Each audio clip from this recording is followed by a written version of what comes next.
All right, how about that? Can you hear that? Just as long as I keep it up towards my face, should be okay.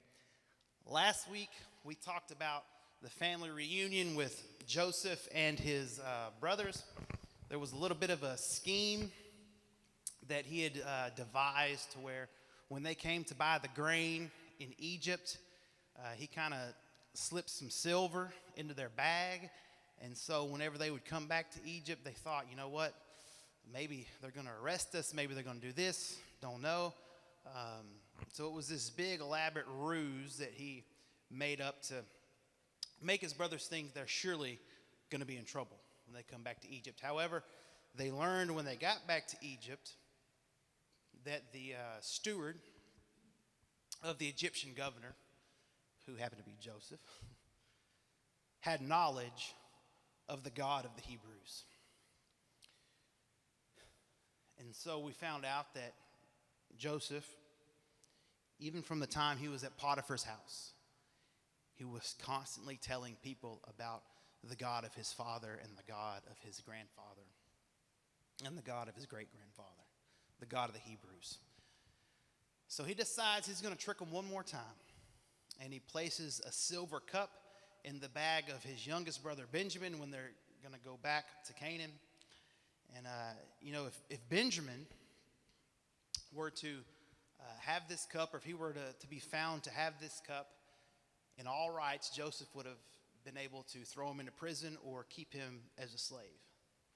So upon the discovery of the cup, all the brothers come to his defense. In fact, Judah was ready to offer himself up to take Benjamin's place, which is pretty remarkable because if you'll remember, Judah was the one who devised the scheme. First, they wanted to kill Joseph, but he was the one that devised the scheme to sell him into slavery in the first place. And here we are, decades later, and he's willing to take up Benjamin's place if he is to be punished. The character transformation between of these brothers, and between these brothers and for Judah especially, the character transformation was complete. And God was ready to carry out the next step in his plan. So that's where we're at today. We're going to be in Genesis chapter 45. If you will, open up there. We're going to start in verse 1. There we go. Then Joseph could no longer control himself before all of his attendants and cried out, "Have everyone leave my presence." So there was no one with Joseph when he made himself known to his brothers, and he wept so loudly that the Egyptians heard him, and Pharaoh's household heard about it. Joseph said to his brothers, "I'm Joseph. Is my father still living?" But his brothers were not able to answer him because they were terrified at his presence. So, obviously, Joseph could not handle the suspense any longer. And since, he's been going through this thing for weeks, if not months, of this back and forth, he kind of tricked them and all this, he just could not handle it any longer. He reveals his identity. What was the first thing he asks? How's Dad? Is Dad alive? Is Dad well? He'd been thinking about this moment for weeks. Remember, before all this started, what had Dad given him? He'd given him this special ornate robe that was signifying that he was the chosen among the brothers. He would, in fact, be his heir one day. And he and his dad had this special relationship. And after all this time, that's the first thing he thinks to ask is, is father still living? So Joseph had been thinking about this for weeks, but his brothers, they had no idea. For all they knew, this was just another guy, and they had just had a string of unfortunate luck when it came to paying for their goods and traveling and all that. They sat there in stunned silence, terrified at his presence. Here we have Joseph, the brother that they had intended to kill. he was now standing before them with all the power in the world.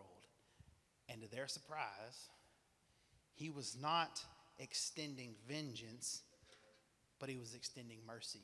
And that's our first one this morning. We should all be willing to extend mercy and forgiveness to those who have wronged us.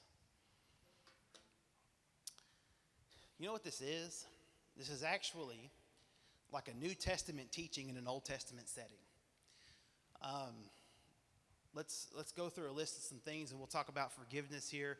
But this is a New Testament teaching in an Old Testament setting, because the tradition was there were limits on how many times that you had to forgive someone in the Old Testament.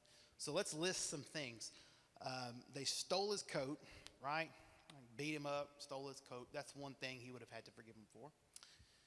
Threw him in the bottom of a well. That's another thing that they would have had to, or he would have had to forgive them for. They sold him into slavery. That's three things. Matthew chapter 18, verse 21 says this. Then Peter came to Jesus and asked, Lord, how many times shall I forgive my brother or sister who sins against me? Up to 7 times. You know why Peter said that? It's because traditionally, the rabbis would teach you only have to forgive someone 3 times. And so Peter was thinking, I'm doing good.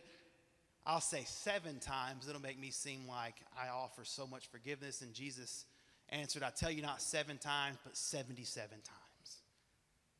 As many times as it takes. No matter how many times they wrong you, you forgive them, you forgive them, you forgive them. So here in the Old Testament, and this is long before the rabbis, but the idea was still the same. There was a point to where you forgave, and then it was all on them. Remember those 3 things? Well, there was more than that. There was that whole life that he had to live. And we're going to talk a little bit about that here in a little bit. But instead of vengeance, he showed mercy. He showed forgiveness. So let's take a look at verse 4. See what it says. Then Joseph said to his brothers, come close to me. When they had done so, he said, I'm your brother Joseph, the one you sold into Egypt. And now, do not be distressed. Do not be angry with yourselves for selling me here, because it was to save lives that God sent me ahead of you. Keep that in mind. For 2 years now, there's been a famine in the land, and for the next 5 years, there will be no plowing and reaping.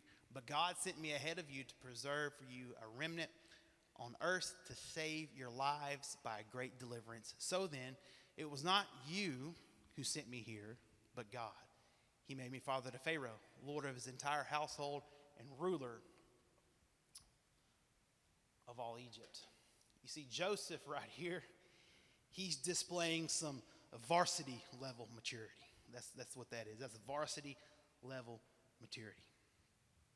He'd been imprisoned by his brothers without cause. Even though that happened, he was able to see the hand of God in the evil that his brothers had done. I love what he says. Even though you did this, God is the one who sent me ahead of you. God sent me ahead of you to preserve life.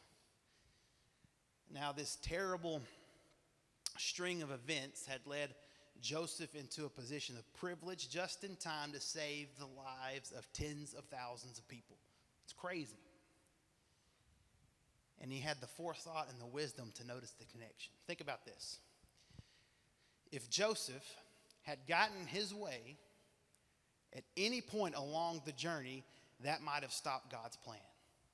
Had he not been sold into slavery, he wouldn't have been in Egypt. Had he not been falsely accused in Potiphar's house, he wouldn't have been in jail. Had he not been in jail, he wouldn't have met Pharaoh's servants. Had the cupbearer remembered him and released him earlier, he wouldn't have been in a place to where he could easily be summoned to interpret Pharaoh's dreams. If any one of the links in the chain were broken, lives would have been lost. If any one of the links in the chains would have been broken, then he would not have been into a place to where he could save Egypt and basically the known world. Would have killed countless people. including Joseph and his family, if he would have gotten his way. All the promises that God made to Abraham, all the promises that God made to Isaac and even Jacob would have come to nothing. You know what that is? That's Joseph's life, his entire life, demonstrating what the Apostle Paul said in Romans 8:28. And we know that it is in all things God works for the good of those who love him, who have been called according to his purpose. Here's a tough one. It's a hard one for us to wrap our minds around, but when God does not intervene in your life the way that you want it, at the moment that you want it, it may be that God is working behind the scenes to accomplish in his perfect timing something so much bigger and better than you could have ever imagined. All we see is that one link at a time. It's in the pit of despair, the pit of addiction, maybe even the pit of adultery, whatever it is. I was in the pit where I was enslaved to my choices, enslaved to my circumstance, enslaved to whatever. All you can see is the link, but God sees the whole chain. He's working behind the scenes. So Joseph goes on to tell his brothers, he said, go and tell our father, give him the news. I want you to come, bring him back. He invited them to live in the land of Goshen with all the children, grandchildren, the flocks, the herd, everything else. The reunion was so exciting that even Pharaoh wanted to get involved. And out of gratitude to Joseph, he offered his entire family the best of the land of Egypt, the richness of the land. It's not a surprise that when they went to Egypt that they flourished, and it says that the Israelites were so many in number. He also arranged for transportation so that a large caravan could make the long journey with their belongings. Jacob's family, just before this, was on the cusp of starvation. They were about to not be here anymore.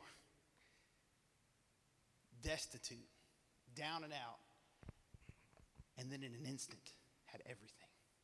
They were famously wealthy in a moment.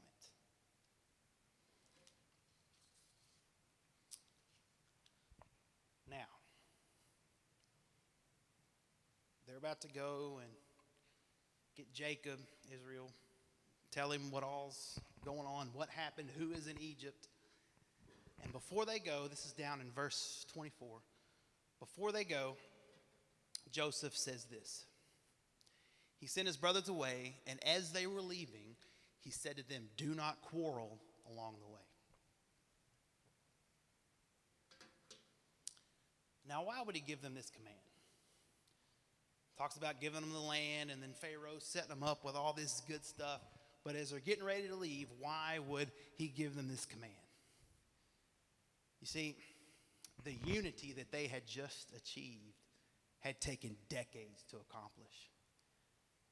And Joseph did not want to see it undone by the quarrels over who is most responsible for the negative events of the past. And what he's doing here is he's encouraging his brothers to move forward. Go forward. Don't look back. We can't change what's been done. I lived it. We can't change what's been done. Just go forward. Don't go backwards into the sinful disputes that fractured our lives. All too often, folks, we are too quick to resurrect old problems, to resurrect old quarrels, resurrect old things that remind us of each other's past sin. But God speaks a word of encouragement through this story. We are all fellow travelers, fellow sinners, and we shouldn't argue on the way through life.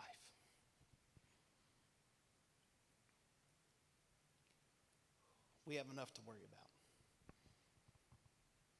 We have enough to worry about. The last thing we need is quarreling and strife in the church, but it happens. We can't agree on what songs to sing. We can't agree on what color the carpet should be. And don't even get me started on the church as a whole, because there are more than 45,000 different denominations. You know what that is? That's over 20 times the number of chapters that they are in the Bible. 45,000 different denominations. Peter says this: be alert and of sober mind. Your enemy, the devil, prowls around like a roaring lion, looking for someone to devour. Resist him, standing firm in the faith, because you know that the family of believers throughout the world is undergoing the same kind of sufferings. What that says is we are to be united, not cutting each other down at the knees. Peter said we should be united. We shouldn't be divided. According to this right here, we all have the same enemy, folks. And I hate to break it to you, but he ain't sitting next to you.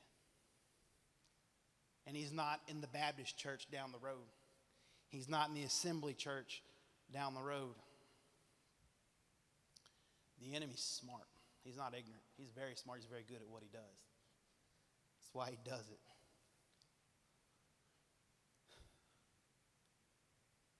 Why do you think,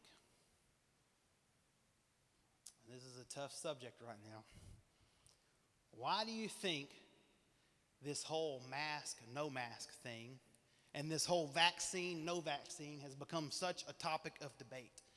Not only in the United States, but within the church itself. This virus is deadly, folks. Let me tell you a story. A very good friend of mine, growing up, his name's Brandon. His wife, Ashley, which I went to church with when I was a kid, she's a little bit older than I am. Brandon is my age. Their whole family got the virus last week, okay? And they live in East Texas. And so in East Texas, so close to Louisiana, you could throw a rock and hit Louisiana, okay? That's where they live. Well, she had to go on the vent, and they decided they needed to fly her somewhere where she could get on the vent.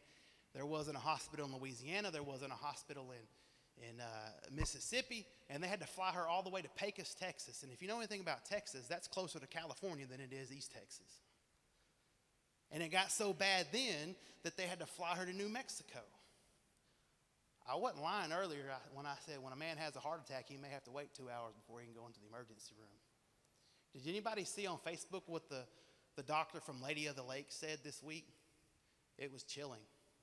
It's bad. This isn't a mask or no mask thing. This isn't a vaccine or no vaccine thing. We should be concerned about how we can come together to help those who are affected by this virus.